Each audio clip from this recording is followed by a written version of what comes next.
Hello, hello. Welcome to my YouTube channel. I am Cassandra Mack of StrategiesForEmpoweredLiving.com and founder of Cassandra Mack Ministries. This video was inspired by a young woman named Sarah from Florida. She's a YouTube subscriber. And here's the scenario. She has a situation at work where she's fallen out with a coworker and they used to be friends. And this coworker, in the very beginning, when she first came to the job, welcomed her with open arms, was very friendly, seemed nice enough. But as time went on, she started to take credit for her work and pass it off as her own. And she set her up to make her look incompetent in front of their boss. And now they have completely fallen out with one another. And she's asking, in hindsight, what could she have done differently, because this woman knows so many secrets about her and has really put it on blast. And moving forward, what could she do? What are some tips that she can take with her so that she doesn't put herself in this situation again? So I want to say, Sarah, thank you so much for writing in. And your scenario is a pretty common one, believe it or not. Here's the thing about any job. It is so important, and I tell particularly millennials this, but it is so important to understand that when you are going to work, you are not at the job to make friends. Now, it is wonderful if you make a friend or two, and obviously you want to build strategic alliances and supportive work relationships. But supportive work relationships and strategic alliances are not the same thing as a tried and true, trusted, A1 from day one friend. You got to make that distinction. When you are at the job, you are at the job. The purpose of going to your job is to generate an income so that you can pay your bills, live your dreams, fund some of the things that you want to do, be and have in life, all while using your skills and your talents and your gifts to provide services to the clients and customers who use your company's products and services. So that is the purpose of going to work, right? To make a difference, to gain an income doing the things that you long to do. But at the same token, you got to be mindful of divulging your weaknesses and your secrets to people that you work with, because every smiling face is not necessarily a friend. So I'm going to call this video, "The Same Hand That Pats You on the Back is Often the Same Hand That Stabs You in the Back."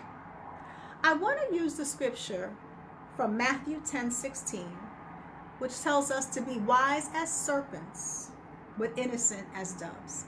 And I want to use this to apply it to how we should conduct ourselves in the workplace. And so, of course, you want to be cordial, warm, and friendly, right? That's the innocent as doves. But at the same token, you want to be discerning, and you want to be patient with respect to getting to know people to make sure they are who they say they are. So that's where you're being as innocent as a dove, but you're still using wisdom. You're being as wise as a serpent. You want to be a person who is willing to go the extra mile. You want to get to know your coworkers, and you want them to get to know you. But at the same token, you don't want to leave yourself vulnerable and exposed by sharing your secrets and your weaknesses. And so that's where you're innocent as a dove, but you're wise as a serpent. You don't want to go around backbiting people, being manipulative, being petty, engaging in gossip. You don't want to do those things. You want to maintain your integrity. But at the same token, you want to be mindful of the people who do engage in those behaviors, because a dog that carries a bone will bring one back. So don't think you're different or special. So if Sally or Lisa gossips about Susan with you, or divulges Susan's weaknesses, or tries to sabotage Susan at the job, or Larry at the job, or John at the job, then you best believe, if you get on their wrong side or their bad side, that they have the potential to do that to you. And so that's being innocent as a dove. You're not trying to do anyone any harm, but you're still wise as a serpent. In other words, do no harm, but take no mess either. And when you take no mess, be wise, be discerning, keep your eyes open. Don't be paranoid, but don't sleep. Don't sleep. That's what we say in the hood. Don't sleep. So don't be paranoid, but don't be naive. So here are 4 tips that you might find helpful moving forward for those of you who are in a similar situation, or you just want to avoid being in a situation like this altogether. So the first thing is you got to realize you can't trust everyone. You can't trust everyone. And so sometimes the people who smile the most and who appear to be nice, it doesn't always mean that they have the best intentions. The only way that you can begin to get a sense of where a person is coming from is through time. And time will tell. So you have to watch how they do other people. How do they handle anger? Do they get angry with you, and as soon as they're angry, they tell everybody your business, or they try to throw you under the bus? If that is a characteristic that is in them, then that is a characteristic that they will use with you. So you have to be mindful of that. So you have to know that you can't trust everyone. And here's the thing. Sometimes when a person is trying to prematurely gain your trust, they're trying to prematurely gain your trust without letting time and patience really tell whether or not each one of you are trustworthy. They will divulge a little something about themselves so that you can feel comfortable and at ease. It's about putting you at ease so that you will begin to reveal some of your secrets and your weaknesses. So be mindful of a person who very early on tells you something very private about themselves with the goal of wanting you to share something private about yourself. You have to use wisdom. Now, there will be people who will be put off and will say, well, you don't share it. I just told you a secret. Why won't you tell me a secret? You can't let that sway you emotionally. You can't allow that to rattle your cage, because you don't know enough about the person, regardless of what and you don't even know if what they're telling you is true. You don't know enough about the person to know if you can really trust them. So you want to use wisdom with that and realize you can't trust everyone, even people who seem nice enough. You don't know if they're coming with hidden agendas. You don't want to be paranoid, but you don't want to be presumptuous and premature either. 2, you don't want to share information that exposes your vulnerability. And so while you should always be very warm, very cordial, social at your job, you want to be an engaging person, you want to talk with people when they're talking with you, make sure you say good morning, be mannerable, pleasant. But you can be mannerable, pleasant, warm, and engaging without divulging your deepest, darkest secrets. There has to be a balance. You got to strike a balance between sharing information that allows you to be engaging, but at the same time knowing what's private. Because you never know when you will share something that can come back to bite you in the butt. Case in point, true story between 2 women. There were 2 women that worked at this particular job, and one of the women was up for a promotion, and she thought that this other woman was her friend.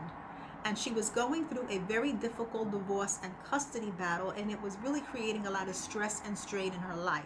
And she confided in her coworker the details of what was going on in court and so forth. And she was also up for this promotion. And so what ended up happening was the very same coworker who this woman confided in and thought would be the keeper of her secret, she considered her a friend. They would go to lunch together, go to coffee together and so forth, was the very same woman that went to upper management, divulged the fact that this woman was going through a divorce and a custody issue, and went on to say that I don't think that she would be the right fit for the supervisor's position because she has so much going on personally that she can't focus. Now, don't say, that I told you, but this is what's really going on. And the reality is she betrayed her friend's trust if she considers this woman a friend. Now, some of you may say, well, wasn't she doing that within the best interest of the company? No, she was not. It was a hidden agenda. And here's why. If what you're doing is truly on the up and up, then this woman would have had no problem telling the other woman, listen, it seems to me like you got a lot going on right now, and maybe you should focus on getting this aspect of your life in order and not take on something else that's going to add another layer of stress. You should really weigh whether or not this is the right time to go for that promotion. you be upfront about it. But whenever you're doing something, whenever you're taking a knife and sticking it behind someone's back, regardless of how you want to dress it up and pretty it up, that's what it is. Whenever you take a knife and want to stab it in someone's back, then you are showing that you're coming from a place of a hidden agenda. It was just done in a way where there was no character and no integrity. You don't betray someone's trust. She could have easily spoken to her friend up front, and if she was considering mentioning it, if you really think that that's the best route to go, then she should have told her friend that she was going to mention it. But there's a way to do things with decency, with class, with integrity. And so the woman ended up not getting the promotion, and guess who got the promotion? The concerned friend. So I say that to say that you have to strike a balance between what you share and being warm and friendly. And here's the thing, sometimes you can be in a vulnerable space, right? We're all human. We all go through trials. We all go through situations where life throws us a curveball, or life literally knocks the wind out of our sails, and it feels like we can't catch our breath. And it's hard to focus on the job because there's so much coming at us personally. We all have seasons like that. And if you haven't had a season like that, just keep on living. It'll happen eventually. And this is why it's so important to have a supportive circle, be it your place of worship, be it a best friend, a family member, or a support group, where you can vent and let that stuff out and get some feedback. But you don't want to do that on the job unless you are absolutely, without a doubt, certain that the person is not going to use that as an opportune time to throw you under the bus. And can you say for sure? Now, if you have a friend who is tried and true, and you know you can trust them, and they work at your job, and you have had enough experience with them to know that you can trust them, then that's one thing. But if you are not sure, or if you just haven't had the time in with that particular friend to see how they handle different situations, you got to see how people handle anger. When a person is mad, do they tell all your business? You have to see how a person handles stress. When a person is stressed financially and they're in a situation where it's you or them, do they throw you under the bus? If you haven't seen a person in enough situations where they're at a loss, you really don't know how they're going to handle situations that can bring out the ugly in people, the competitiveness in people. So it would be best to err on the side of caution and to share that information with someone outside of your job. So you need support. You need a place to vent. But the job may not be the best place, the coworker. The third tip that is crucial is to not badmouth your boss. Do not, I repeat, do not badmouth your boss with your coworkers. Even if you have the worst possible supervisor on the planet. Do not badmouth your boss with your coworkers. Here's why. Alliances can change on a dime. And sometimes the very group or individual who you are gossiping with will carry that gossip to the person you're talking about, but they will leave out the things that they said. I call that the remix version of the story. So they will go and say, let me tell you what John said about you. John said A, B, and C. Or Lisa said A, B, and C, never divulging what they said.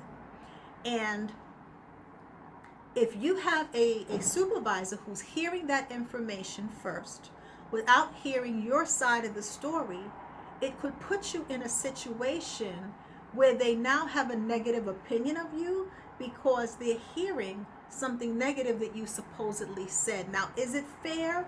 No, it is very unfair, but you are grown. And if you are grown, you know that the world is not fair. You are not naive. I'm hoping you're not.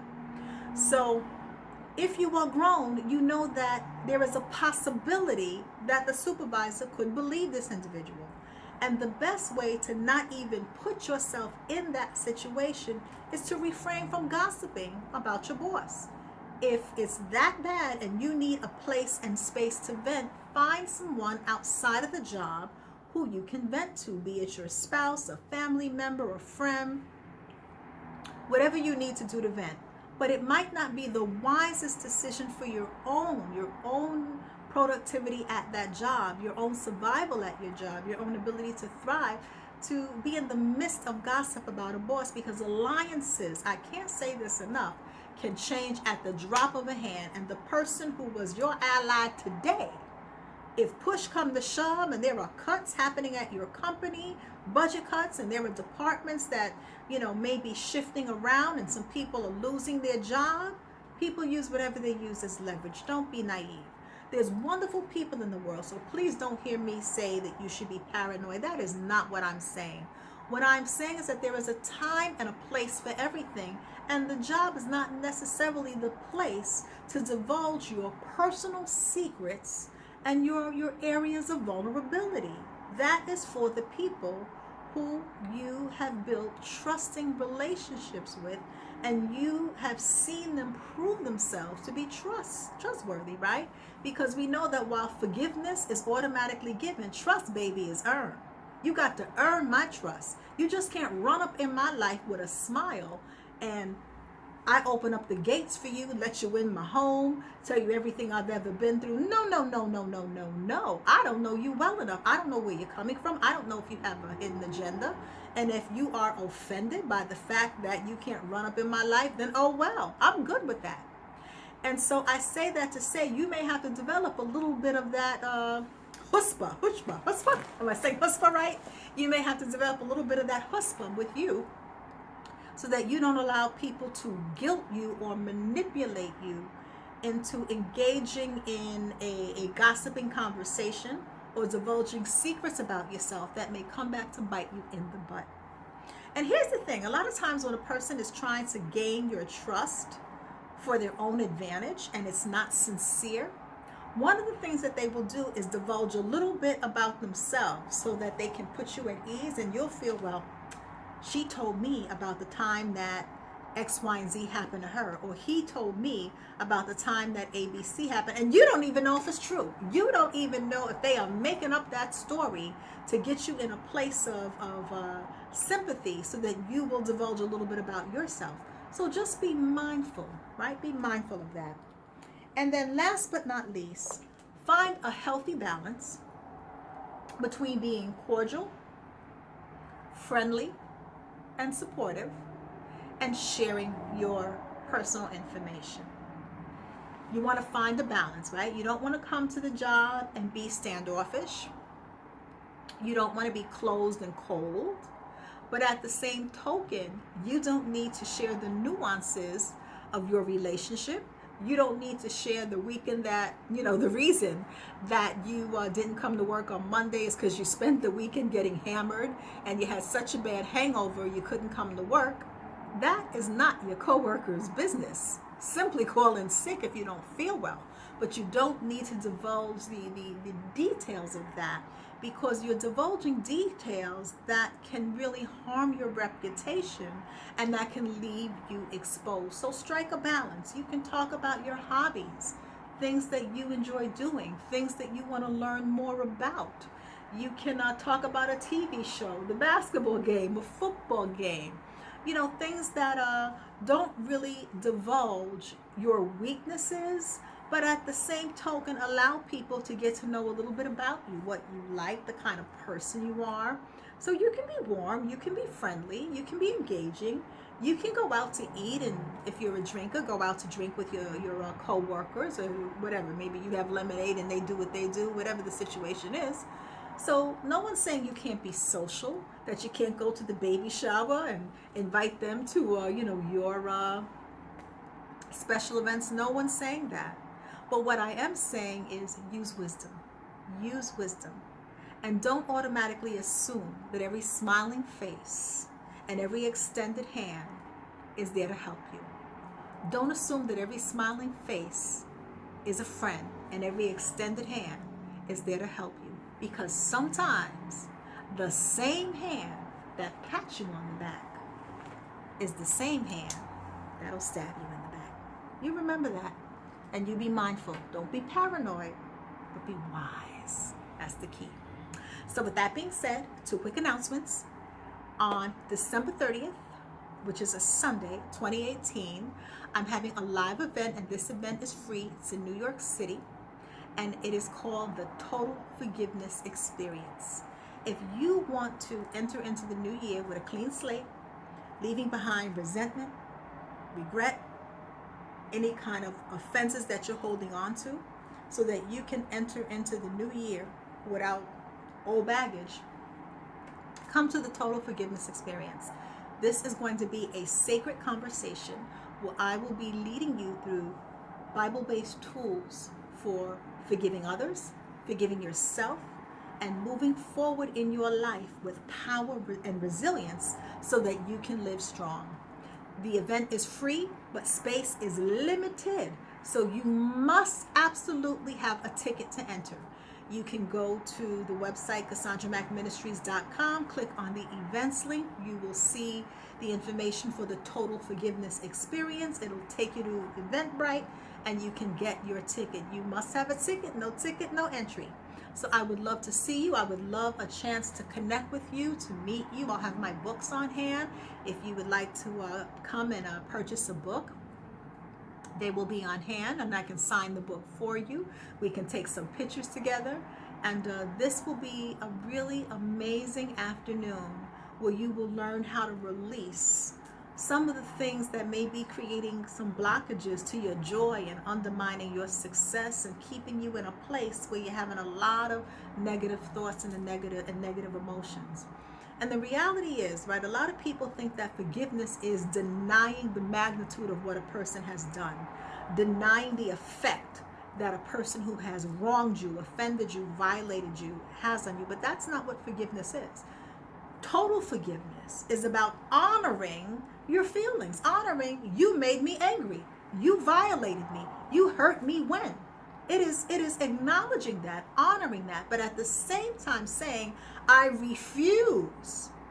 absolutely refuse to spend another year of my life, to go into 2019, to spend another week of my life, another day of my life controlled by resentment, offense, and regret. I want to live free. I want to live strong.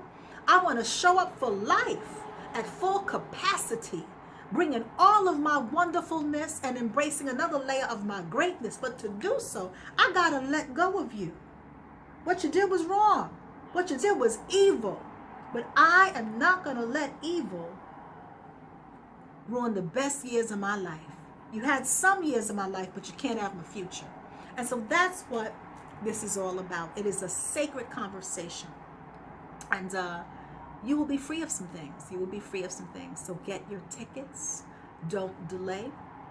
And come to the Total Forgiveness Experience in New York. And it's a wonderful time to come to New York. You know, it's the day before New Year's Eve. You can come to New York to spend New Year's Eve. There's Times Square and watching the ball drop. There's the Macy's windows. There are so many wonderful things to just make a whole vacation out of it. And to really come and enjoy yourself in New York City.